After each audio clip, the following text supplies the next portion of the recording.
Hey guys, welcome back to ESL TV, and we are moving on and upwards here. We've got 5 games to come. Actually, that's a lie. We've got 5 games all night, but we've got 4 more to come after we saw our first victory here. Happy to be alongside a fellow Brit, although he's from Guernsey, which is basically in France. I was born in Britain, in fairness. Okay, so, I'll let you off then. You know, it sort of counts. And in fairness, Guernsey, I think most people in Guernsey would identify much more with the UK, even if it is geographically like that far away on the map. Pretty close to it's France. Got French road names. Oh, is it? Yeah, oh, well, that's a terrible thing. No offense to all you lovely French people out there. We know we love you, really.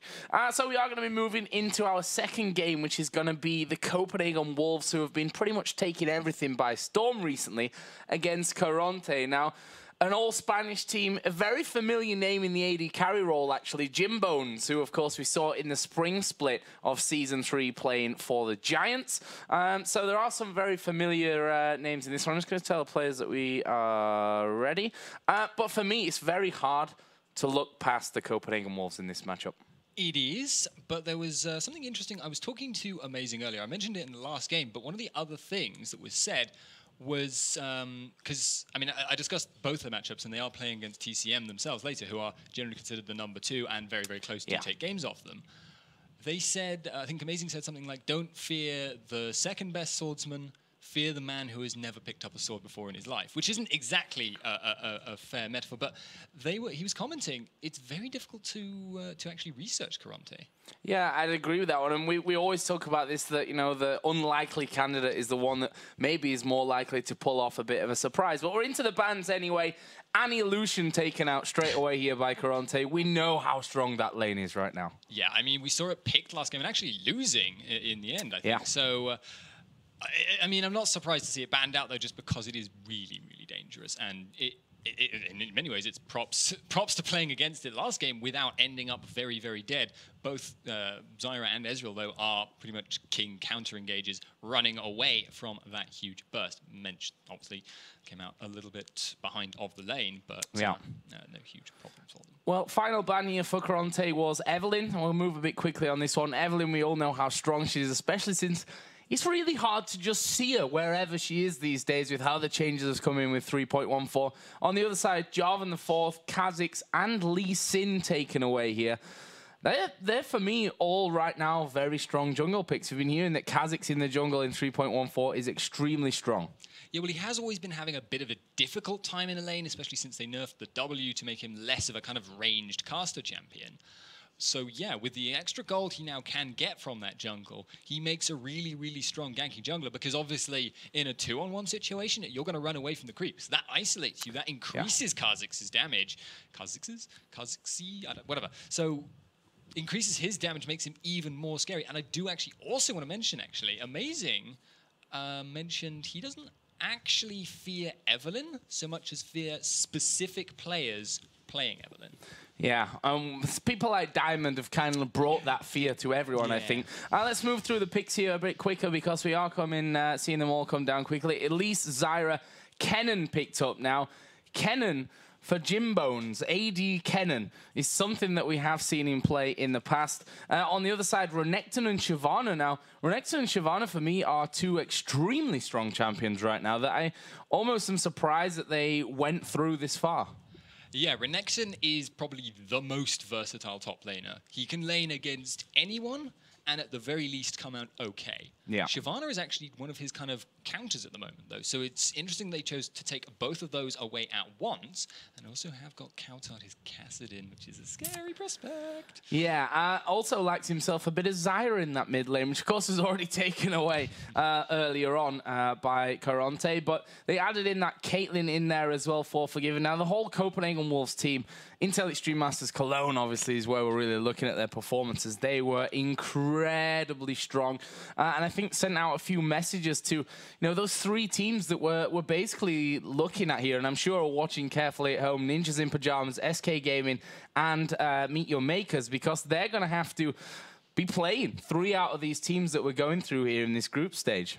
And they choose, I think it's... NIP get first pick, SK get second pick, and Meet Your Makers play the last team that's left from that one. So I think it's really obviously NIP and SK that have got to do more deliberation here. So who do we pick from this one? Do you pick Copenhagen Wolves for your chance in next season? Probably not. Well, I mean, you never know how things will go. I mean, this is best of one. True. So yeah. Swordsman you've never seen before, whatever it was. Metaphors, they just vanish. But obviously, there is just that potential to get, I mean, straight up cheesed. That is a serious possibility, especially if there's some aspect of the new patch that people haven't realized, you know, maybe for some reason that push composition we saw on Reddit like a year ago or so that just takes towers and gets a 5-minute inhib. Maybe that suddenly becomes viable or some strange thing like that. Because if you don't know how to react to something you've never seen before, it's really, really difficult. Well, final 2 picks here for Karont3 were Zed and Malphite. So Malphite for this top lane, Zed for the mid lane for Neptuno going up against Kassadin. What do we think about that one? Well, difficult matchup essentially for Kassadin. But I know the Copenhagen Wolves do love to do quite a lot of little 1v2 swap-ups. They have got Renekton in this team composition. They have a very, very strong 1v2 laner, and they have a very, very strong 1v2 supporting jungler in the form of Shyvana. Excellent wave clear, supports with ganks as well, has a lot of damage. That could be a potential option for them. See if they do choose to do that or not.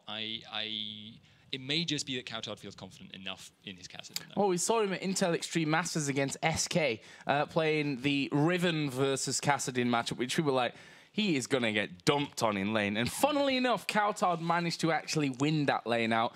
Whether that was Jesus having a bit of a bad day or what have you on Riven will leave to be seen. And then also Fiddlesticks was the final pick here, which, you know, is a good pick for me against this Zed. The fear, the silence that you can put onto him once he goes in.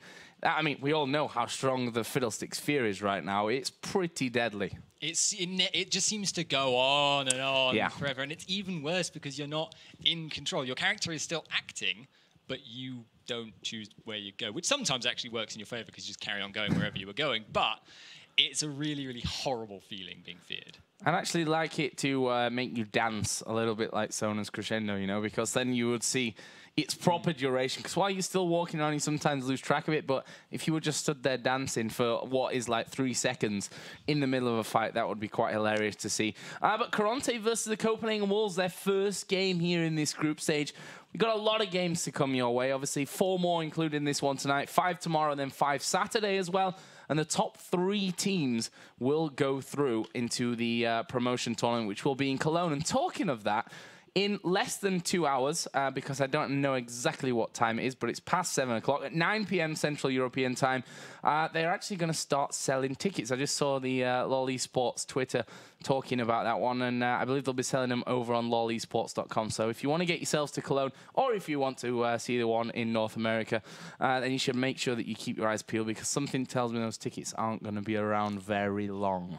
I think anyone who is really a fan, because any of the potential matchups that we could see, you know, NLP, SK, whoever they choose to pick in the end, there are several possible results from that matchup. I mean, you can't call essentially something like SK versus Copenhagen Wolves. You just can't. They're very, very strong teams, but they are also less than consistent. Actually, SK particularly. They're a relatively new lineup. They may have improved since last time. It's just so important. So here we go then. We're into game number 2 of the night, and it is going to be Karont3 taking on the Copenhagen Wolves. Now, level 1 here, we've got a few danger points, I guess, to really factor into this one. The Zyra grasping roots, I think, looking across the board, could be the scariest of them all. Yeah, another thing to note, though, is actually Dark Wind is an incredibly powerful level 1 skill. This is true. It bounces across your whole team. That's almost more damage. I hesitate to say it's more damage than any other character can do, because obviously AoE could hit everyone, but inconceivably actually hitting everyone, Fiddlesticks Dark Wind, really, really strong ability level 1. So Karont3 at this point headed up towards that top side tri-bush. We see Malphite down in the bottom. So we already see signs of a lane swap coming in here, looking like Jimbones and Tremnek on Zyra will be headed off towards the top side of the map, with Dragon taking the bottom lane. Dragon in the bottom lane. That's going to be coming back to haunt me, I'm sure, a little bit later on in the game. A couple of early wards going down there. We can see that everyone apart from the jungler, amazing over with Copenhagen Wolves, going for the wards, and he's gone with the sweeping lens here to make sure that he can clear out on his route to gank. So conceivably in this game, we could have Amazing using Dragon's Descent on Dragon to stop him taking Dragon. Oh, God. That's a scary thought for me, at least. So a red buff has been started off here. Exactly. Karont3 is starting off that red buff and are actually going to pick it up there. He actually used his smite there fairly early on to make sure that one, or fairly late on it actually was. A bit strange for me, that one, but we're going to be seeing the 2v2 actually coming into this top lane. And again, AD Cannon, not something that we see on the table every day of the week, but we did see Jim Bones playing that in the LCS spring split here in Europe with Giants. Well, Cannon is one of those unique characters that just, you can build anything on him. He's like Teemo, you can build absolutely anything on him and it will increase his effectiveness. There is no wrong choice. Karont3 going very low in the mid lane though. Yeah, very low from that one, and I was just thinking, should I go back to that top lane? We're talking about that, and I should probably be there, but Neptuno really bullying out here, and that's because he's hit level 2 early on, putting down a lot of pressure onto Karont3, who will finally hit level 2 as well. Karont3 went with the Crystalline Flask plus pots from the start of this. Yeah, not planning on pushing out at all, so why not just get absolutely tons of health? I mean, effectively, he's got 3 health bars to get through there, assuming he doesn't get bursted or ignited or something during that period of healing. But I don't think it's going to be easy exactly to dive at this point. No, I don't think so. But, you know, we should never count those things out either. And we see already that Karont3, again, shredded down to half HP. This top lane, as you'd probably be expecting there with the range that Caitlyn has, that Forgiven has here, they're putting down a lot of pressure onto both Jim Bones and Tremnek in that top lane.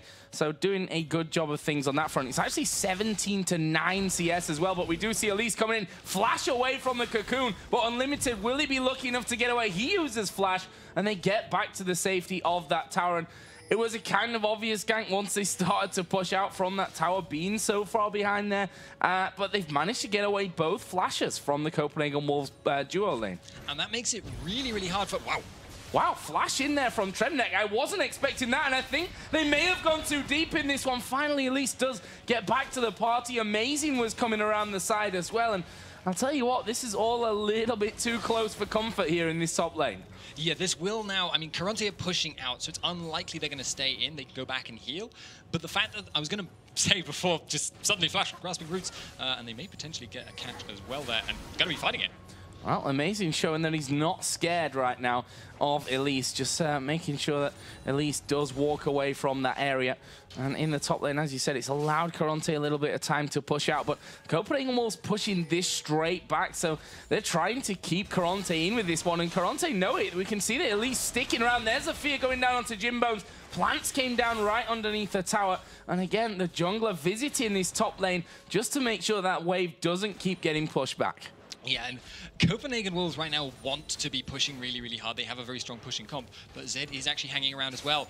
They've got 4 men in the area, but they can't dive that. They just can't. I mean, Elise is an extremely strong diving jungler, but with that much potential for counter ganks, for damage, it's just not an option. Not an option, at least now finally moving back, and Karont3 here throwing down the silence on towards Neptuno, who honestly at level 5 at this point, Doran's Blade in there as well. Very, very scary possibilities, especially before Karont3 hits level 6. He's going to be open to this one, as we are going to see the Spider come out, flash away from the cocoon from Karont3. Yeah, and that's kind of an acceptable loss for Karont3 at this point, because he's going to get Riftwalk fairly soon. There's still that potential. Elise and Zed are some of the only champions that can follow him through a Riftwalk.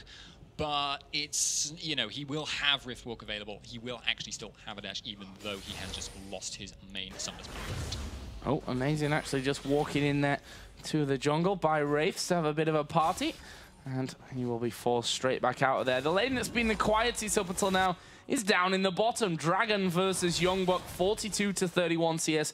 Youngbuck, we've seen him time and time again. I'll add a third one in there because, honestly, his Renekton is up there with the best of the best. I mean, he is King Renekton. He was playing Renekton a long time before it was cool. But in mid. Yeah, Karont3 here does get burst down. He's dead from this one. And there is the repel coming out. And they managed to pick up that first kill. And we kind of saw that one happening there. Neptuno putting down masses of pressure constantly onto Karont3. The flash was burnt, and they decided as soon as Neptuno hit level 6 and had the death mark available that they were going to pin him down before he could escape. And that's the other thing. Karont3 had not hit level 6. He didn't have that Riftwalk available, but potentially going, maybe not. That teleport, he's got nothing. Yeah, I was wondering about that one as well. I saw the low health coming in from Amazing. He'd started to move out, but Karont3, once they back away, he's got no flash to get in there. He'd not hit level 6 yet to get that Rift Walk going. So he's going to quickly push out this lane as fast as he can to hit that level 6 point, and there it is. So he has a Rift Walk available, and that'll make him feel a lot safer. Quick, Shyvana, lock them down. Oh. Yeah. No, you're not level 6 either. No, and you're not behind him either. Oh well, Young Buck actually is getting caught. Yeah, getting caught out a bit there, just slicing and dicing his way through those minions, but he's got that Giant Spell in there along with Cloth Armor, that Doran Shield. He is pretty tanky right now, considering that Jimbone's really not going to be doing too much damage with just that Vamp Scepter in there. I suppose especially if we compare him over to the other side. 59 to 45 CS is the lead that Forgiven has, and he's already got that BF sword up. Yeah, that is the problem of running something like Kennen against Caitlyn. You're going aggressive again, but it's essentially just poke. It looks like he's all-inning, but unless he pops Dominus, it's actually not so serious. So that is the problem, and that's why we keep seeing these lane rotations. They're trying to make sure Jims gets farm, but against Caitlyn and Fiddlesticks, that's so difficult to do. This mid lane now, we've got to keep an eye on it. Almost missed first blood earlier on, and Jason can be a testament to that. It's not easy, this camera work stuff. And I do wish we had an extra guy here to do that for us. But Karont3 again getting pretty much bullied out of that one. He put his full combo down onto Neptuno, but that didn't allow him to escape. This bottom side, Jimbone's still trying to keep up the pressure. But in the top lane, that range that we were talking about earlier from Forgiven, with that BF sword now added in, they managed to take the first tower of the game. Yeah, and I do actually want to note, though, in spite of how dangerous it's been... Oh, Young Buck in bot lane. Could be... No, he's not. I keep saying it. He keeps getting rooted, and I keep thinking, oh, but no, he's A, Young Buck, and B, Renekton. It's not happening. So, Kassadin... That might change now, though. That may just change now. Look at this. We see... Karont3, wow, pretty much just butchered his name right there. Either way, Young Buck going to pop the Dominus, and they are going to dive all in onto this one. But Young Buck actually still alive. He won't get away from the death mark, though. That will explode, and Neptuno does pick up the next kill of the game. Second one for him. Actually, no, sorry, that's a lie, because it was Karont3 who picked up the first one. Spanish names, English tongue, doesn't work out. Econators. Eco, yeah. Econators. That's what that is named to me, and that's what it will always be. But Dragon going down now, not contested. This could be 2 towers in return, though, potentially. Malphite will probably hold on to the top lane, but certainly that mid one. Yeah, mid one definitely going down here. Karont3 and Amazing with a big wave of minions there, able to take that one. And actually, Karont3 going to continue to push, and why not? Level 8, got Rift Walk, able to escape as soon as he spots any pressure coming in from Zed, and Neptuno does come off the side, gets rid of the minions, and that will force Karont3 to back away. So, some items coming in now from this one. We can see that both supports obviously going with the Ancient Coin here, and also Sightstone coming out early on there for Karont3. Yeah, it's actually one of the things that's really interesting about competitive play is the value of the gold items depends on how much you value the active. If you think of, say, Face of the Mountain, that shield, based on your own health, shields are valuable target, that's quite useful. You know, think of the Spell Thief, I nearly said evolved version, too much Pokemon, but upgraded version of that is a slow. If you've got a dangerous bruiser, a Shyvana running at you, that's quite useful. Shirelia's active has always and probably will always remain the strongest active possible in this game, because a team-wide potential for engage or disengage is just so unbelievably valuable. Yeah, that 40% movement speed, it really does make a difference, whether it's about getting in there or maybe even more importantly, sometimes getting away from a team that's chasing you down. I think especially one that's got a Renekton and a Shyvana in there, just diving straight for you.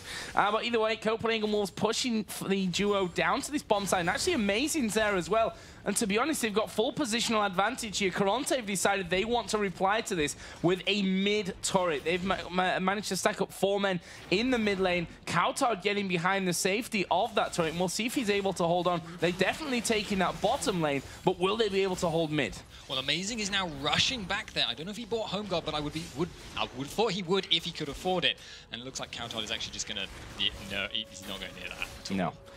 Once the minions are gone, I think he realized, okay, they are more than strong enough right now to come straight at me. The question is, will he be able to push down or at least do good damage to the second turret? There is Neptuno taking the brunt of the damage. Amazing going to get grasping roots, and the ulti comes out of Jimbones. The death mark is on. That's not going to be enough to pop Amazing, but they've done a lot of damage here, starting to force him away. And we can see that Youngbuck has started to move down from this one, but Copenhagen Wolves have left their duo in the bottom lane, and they're going to pick up another tower just as they recall while Karont3 start to move away. So overall, you know, they've lost that middle outer turret.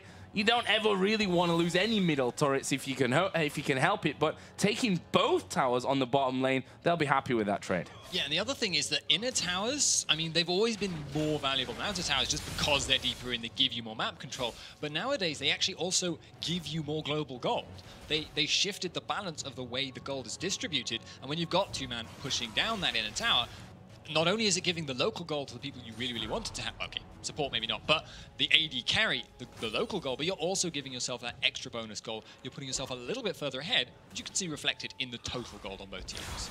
Let's have a look down the CS here as well. And we talked about this mid lane, Zed versus Kassadin. Now, yeah, a kill and assist for Neptuno on Zed, but in terms of CS, Karont3 has actually done a really fine job of keeping up to this one in a matchup where he should have been dominated in the early game in terms of how much farm he had. I mean, it's one of those things. I mean, he died as well in lane to a gank, and yet at the end of the laning phase, it's not that he's done really good lane rotations and caught up, but that way by clearing waves, he literally just came out of the lane with really good farm. And it's much the same thing you can see kind of at top as well. Youngbuck versus Malphite. Youngbuck, Renekton, synonymous in my head. Renekton versus Malphite in that top lane, that's a completely equal lane. And Youngbuck came out on top again. So this mid lane going to be pushed out, and the three-man squad there right now for the Copenhagen Wolves. Ace in the hole actually going through. Neptuno will be the one to catch that one, and the Wolves just trying to force them away, and they may just be able to pull this one off. You know, there's 4 men there. As a Rift Walk comes down, there is Elise finally joining the party, but that's half of the health taken from this inner middle turret. That's a great move, a great single push from the Wolves. Yes, indeed. And just 3 tower damage, walk away. You've also got some farm. Oh, amazing. Yeah, a little bit caught out from this one, but he dragons, then flashes off into the river. Will stay safe. Okay, they don't get the blue buff that they may would have hoped for there. But it will be Eco that does pick that one up on Elise. Not the end of the world either with having a Zed in there who, you know, it's always nice to have that cooldown and what have you, which has actually been reduced by 10% from 20 to 10 in 3.14. So, no, maybe even more important for Elise in this patch than it is for Zed. Arguably, yeah, but it's kind of one of those things where neither of them really has a lot of use for it. But obviously, it is experience, it is gold as well. So you don't want to just give it over, especially as well, you're not giving it to Karont3 is the other thing of keeping control of it yourself. Unless he dies with, which could happen. I'm not going to say it won't, but very nice call by Amazing to get himself out. But Karont3, they know where Kassadin's going to go. Well, they're on top of a ward right now. They think they're being smart about this one, but this could be very dangerous. Actually, Unlimited finding himself a little bit caught out, and there is the death mark coming in. Flash away from Unlimited. He will survive that death mark, and the rest of the team now coming in. Neptuno going very low. They're trying to escape this one as the ace in the hole goes through. Connects onto Jimbones anyway. Amazing now continues to chase. He's got his ultimate available here. He can dive straight onto them if he needs to, but this honestly is going to be a whitewash fight. 4 men already down. Malphite manages to escape over the side, but that was just not a close fight. Huge commitment from Karont3. They really wanted to get that pick off and then run away. But in so doing, because they've been sat on the ward for so long, Copenhagen Wolves were in position to just snap down on it. You saw Youngbuck and you saw Amazing both getting into the back lines, spewing out AoE damage over everything, and also teleport being used on the minion there to make it invulnerable, I think. And they now are getting that inhibitor tower. So just a beautiful, beautiful fight and setup, really. And this is the Copenhagen Wolves that we know. I mean, Intel Extreme Masters Clone, I hate to almost harp on about it, but that is where I think we've seen what we can judge the Wolves on coming into this one. That was their latest tournament against the biggest names, you can arguably say, and they did incredibly well for it, and it was their capitalization on not just errors from the other team, but plays that they'd made themselves that really made them stand out. And that right there was, again, a fine example of it. Yeah, Copenhagen Wolves, you look at the way they play, and they look like an LCS team. I don't want to obviously call it ahead of time or anything, but they're just so smooth. They work together so well. It's really, really fun to watch. And well, at the moment, they are significantly ahead, but it's not beyond them at this point. Karont3, they do have quite a lot of potential in a team fight. They have the potential to nuke down important targets. They just can't let Shyvana and Renekton get in the back line again. And there is another Dragon taken, and this time for the Copenhagen Wolves. 28.3 thousand to 22.5. A 6,000 gold, basically, lead is what the Copenhagen Wolves have right now. And it's funny because it's only 17 minutes into this game. We've seen a lot of towers going down. Kills 4-2, not a massive amount at this point, but when they have come in, they've come thick and fast. I mean, let's look at that last fight. 4 kills. That's all of Copenhagen Wolves' fight from that from that last single fight. Yeah, indeed. They are definitely pulling ahead at the moment. And I was actually just a little bit confused there for a second because Zyra was checking out the Dragon, but she must have just been clearing the marker away. But that does mean actually they don't have the timer on it because it's clearly been dead for a while. Could potentially be an issue for them in the future. We will see if they're able to capitalize on that. But Copenhagen Wolves are, at the moment, getting the better of them in just straight-up lane rotations. Kind of almost no need to go for Dragon. And if you look down the CS totals at this point as well, it tells a bit of a one-sided story. 140 to 107 in the top lane, 132 to 122 for Kassadin over Zed, and a 45 CS lead between the two AD carries. No kills just yet for Forgiven, but he was involved in all 4 of them before and got himself those assists. And part of that is just because Copenhagen Wolves were really, really smart. They swapped Caitlyn up. They knew that Karont3 were going to do much the same. This could be bad for Amazing, though, getting caught out.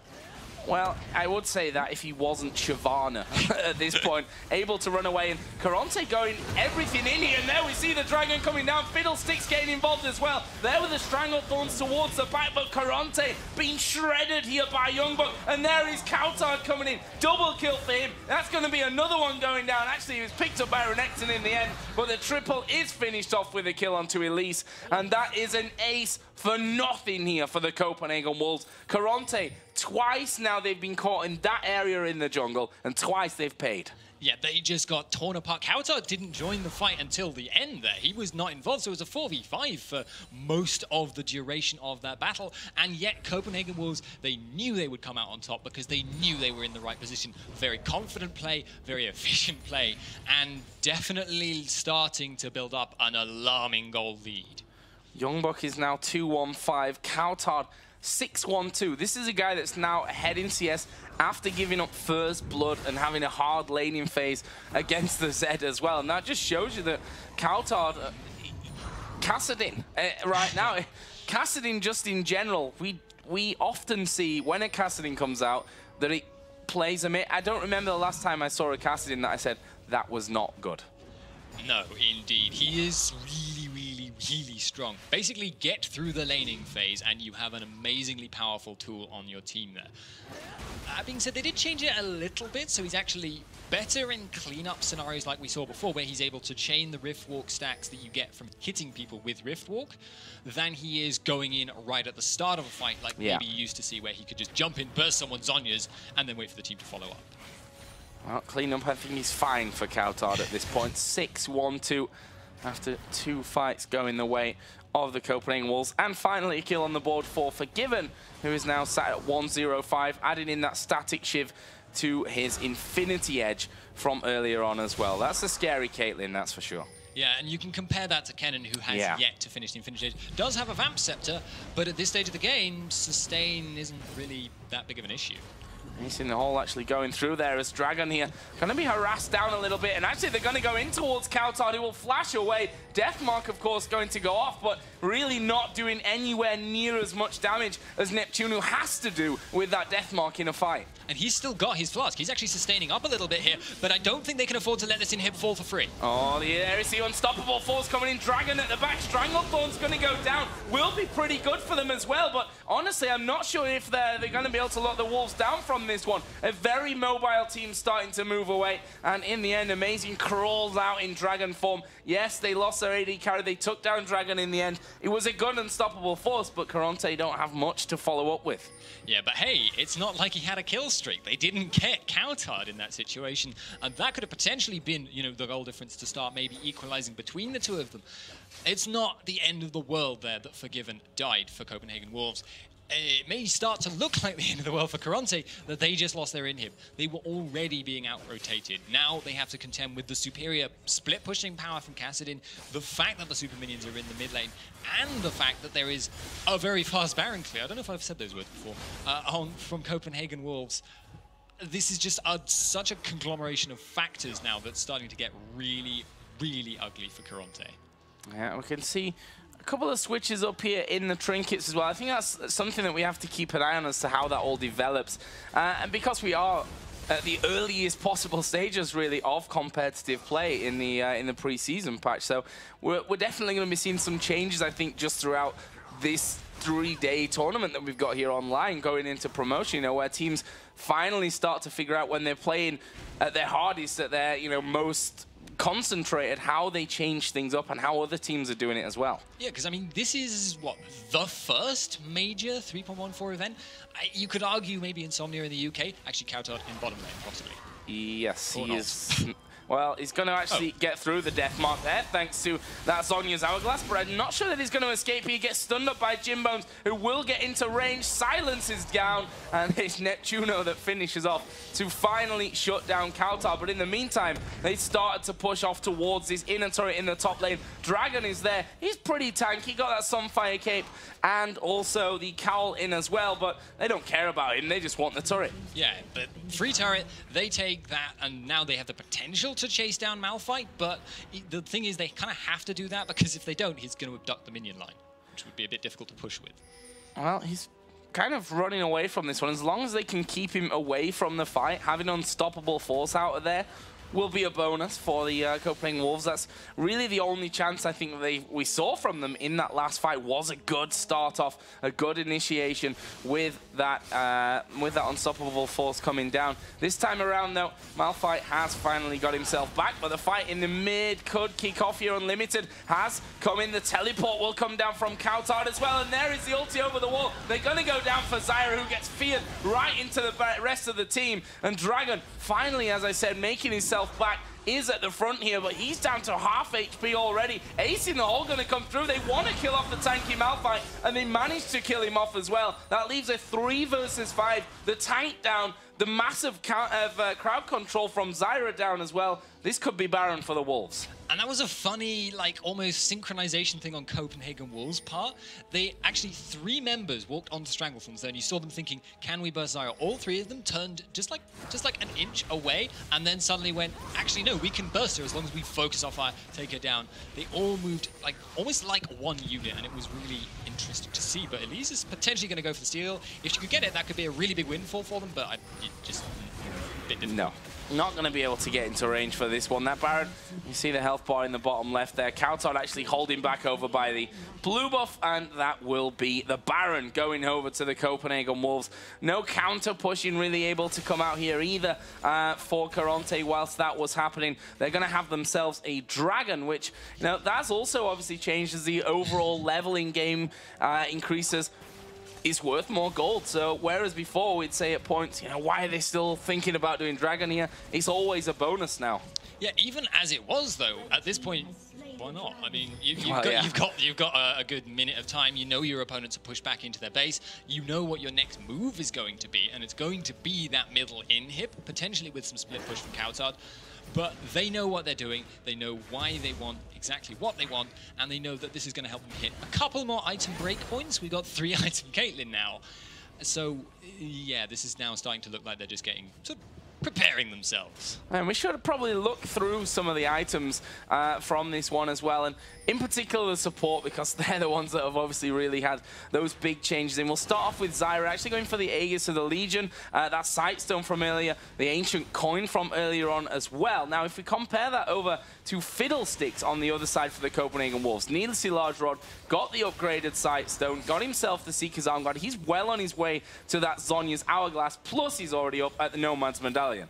Yeah, indeed. Fiddlesticks benefiting from the kind of split push he was doing with Caitlyn earlier. He actually got a little bit more gold from that, and also is just building now to crush people. Because once he's got that Zhonya's, if the game goes on that long, I hate to say it, but if it does, then he's going to be another huge threat. Karont3's getting caught.